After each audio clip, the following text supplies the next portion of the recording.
हम बस उम्मीद कर सकते हैं कि वो अपने मुद्दों पे फैसला करेंगे, जो उनकी समस्या है वो उस पर फैसला करेंगे। ये WWF का मैच चल रहा है, हमारा जो है बाइसेप्स ज़्यादा है, हम ज़्यादा बढ़िया कागज़ पे लिख दिए हैं।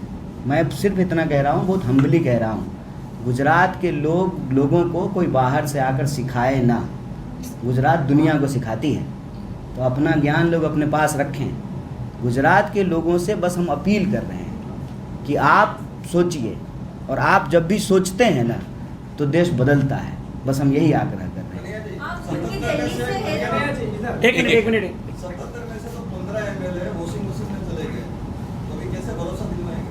किस हम अपने नहीं, इसका एक जवाब है मेरे पास, सिर्फ एक जवाब है।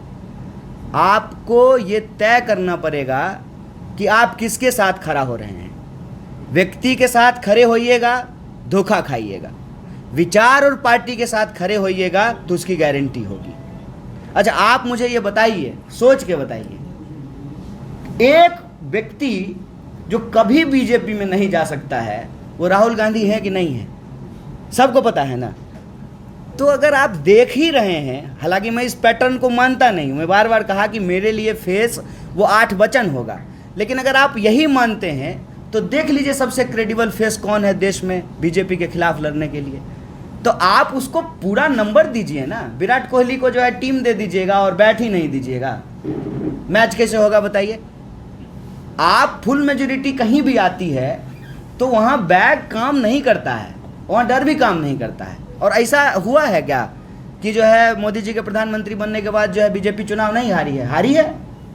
अभी जो है बिहार में सरकार बदल गई, क्या हो गया? ED CD बैग चाणक्य नीति, क्या हो गया? नंबर आपके फेवर में रहेगा डेमोक्रेसी में तो कुछ नहीं होगा। बंगाल में क्या हो गया? चुनाव हार गए, कुछ नहीं हुआ, कोई काम नहीं हुआ। और बंगाल में क्या हो रहा है? बाबुल सुप्रियो कहाँ था? कहाँ था बताइए? बीजेपी में था ना, कहाँ चला गया? बात यह है कि आपको देखना पड़ेगा कि राजनीति में एक्सिस क्या है, पैराडाइम किधर शिफ्ट होता है। जो आदमी क्रेडिबल है, ईमानदारी से लड़ रहा है, उसके बारे में तमाम व्हाट्सएप मैसेज आपके पास पड़ा हुआ है।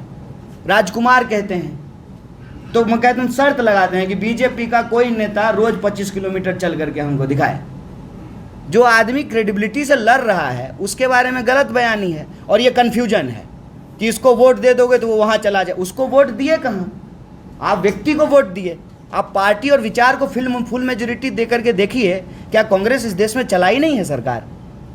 ये कैसी बात है? क्या कांग्रेस को तजुर्बा नहीं है? कांग्रेस को देश चलाने का तजुर्बा नहीं है? ये सब बेकार की बातें हैं। ये जानबूझ करके गुजरात में परिवर्तन चाहते हैं, उनके मन में दुविधा पैदा की जा रही है।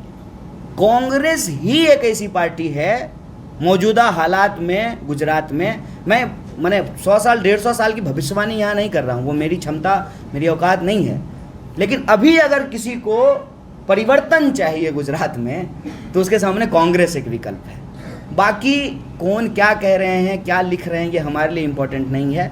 हम जो कह रहे हैं वो हमारे लिए इम्पोर्टेंट है, और वो जो हम कहते हैं वो, जैसा कि पवन जी ने कहा, कि वो गुजरात की जनता के लिए इम्पोर्टेंट है। हर कोई चाहता है कि बिजली के दाम कम हो, उसके यूनिट फ्री हो, उसको जो है मुआवजा मिले, उसको जो है मेडिकल बीमा मिले, संविदा कर्मियों को परमानेंट किया जाए, किसानों को उनके फसल का दाम मिले, बेरोजगारों को बेरोजगारी भत्ता मिले। यही गुजरात के मुद्दे हैं ना।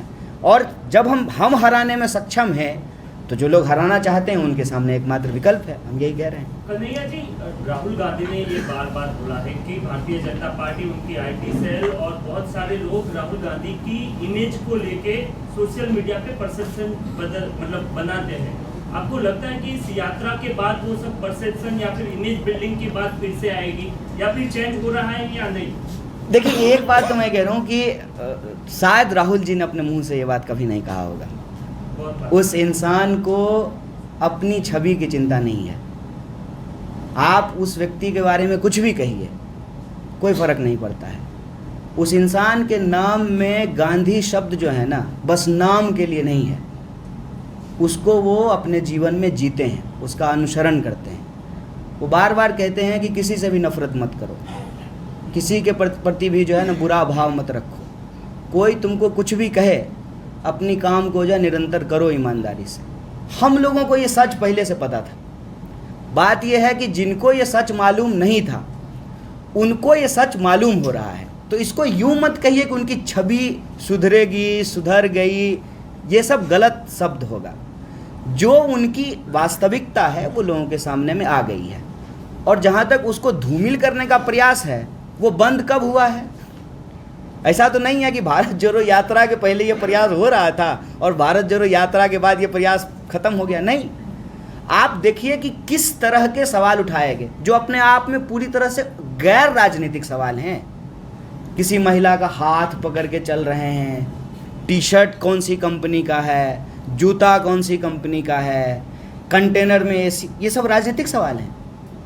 राजनीतिक सवाल तो ये होते ना कि आपको कैसे लगता है कि जो है समाज में नफरत बढ़ गया है, आप कैसे ये कह सकते हैं कि समाज में नफरत बढ़ गया है, ये राजनीतिक